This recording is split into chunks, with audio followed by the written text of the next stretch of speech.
Hey, what up everybody? This is Stevie Breach coming to you with some reviews from the Saturday night's main event catalog of the WWE Network. With this one, I watched main event number 11 from October of 1987.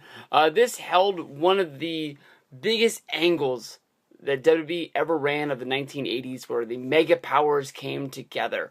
Macho Man Randy Savage, one of the biggest. He was basically a heel that everybody loved, which basically forced them to turn him babyface. And Hulk Hogan, the biggest force in professional wrestling, coming together to join up. I guess they were a tag team, but in most minds, I would think of them as a faction. I guess they wrestled some tag team matches, but for the most part, they were always singles guys. Of course, you would have SummerSlam 1988, which was headlined by them, tag teaming together against the Mega Bucks, Andre the Giant and the $1 Million Man. This team was put together in 1987 in October. Even though there was a Survivor Series, they didn't team together yet. But we got to see the epic handshake for the first time of Macho Man and Hogan trusting each other, because Hogan comes out to help him. That becomes because of the opening match of the Intercontinental Championship of the show is for the Intercontinental Championship. It's the Honky Tonk Man going up against Randy Savage. This one match on Saturday night's main event would also shape the way things would fall in the WWF for years to come. It was sort of thought out already that at WrestleMania 4 they were going to have a tournament which was going to be won by Ted DiBiase.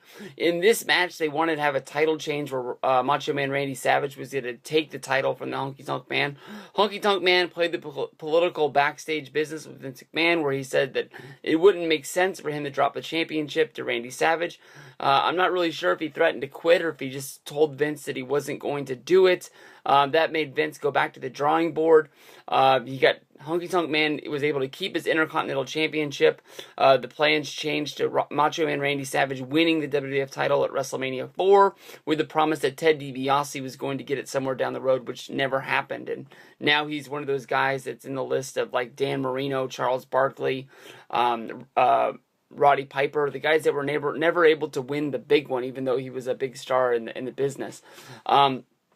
Because of the connection between the Honky Tonk Man, the Hart Foundation being of Jimmy Hart, even though I never really think of them being two peas in the same pod, the Hart Foundation came and stood in the Honky Tonk Man's corner. So basically this match was like Macho Man Randy Savage having to fight off three guys. A very, very good match, probably somewhere around the 13, 14 minute mark. A very long segmented match of these guys going back and forth. Macho Man always getting the advantage. Honky Tonk Man always cheating to get it back. Honky Tonk Man throwing Macho Man Randy Savage to the outside, where the Hart Foundation would double team him on the outside and throw him back in. Basically, Macho Man was able to fight off the odds. He was going to go up to the top and drop the big elbow, where he was jumped by the Hart Foundation, for Honky Tonk Man to keep his title but lose the match via disqualification.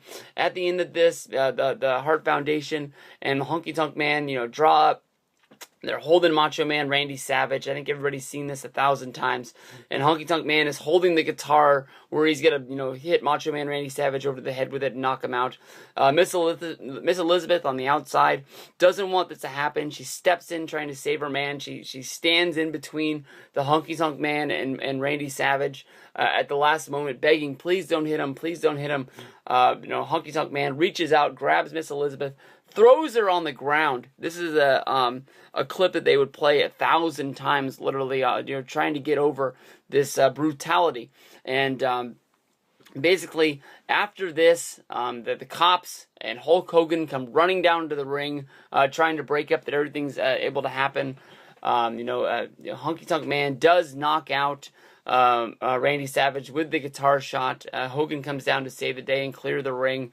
Why there's 1,000 cops in the ring, and basically Miss Elizabeth doesn't have Honky Tonk Man arrested for battery. I have no clue, but Hogan and Savage clean house, basically kicking everybody back to the back. And as they go to commercial, we see Hulk Hogan in the ring. He's already made his big introduction. Vince McMahon says, Hulk Hogan coming up next, with a big graphic on the screen. This was a big episode of wrestling history, for the one thing of the mega powers coming together. Hulk Hogan, Macho Man Randy Savage would be a team. where we would see them, fight over the thing of Miss Elizabeth. Of course, everybody knows Hogan comes down and helps Macho Man win the championship at WrestleMania 4. They would team up at SummerSlam 1988. Then they would break up at WrestleMania 5, which would lead to them having a tag match at at SummerSlam 1989. They would have the match in the movie where they would have the steel cage match to blow off the feud with Zeus. So this was really big 2-year run for WWF, all revolving around what came together at this one. Make sure you watch this. Saturday night's main event, October of 1987. This is episode 11. It's a great one. Peace out.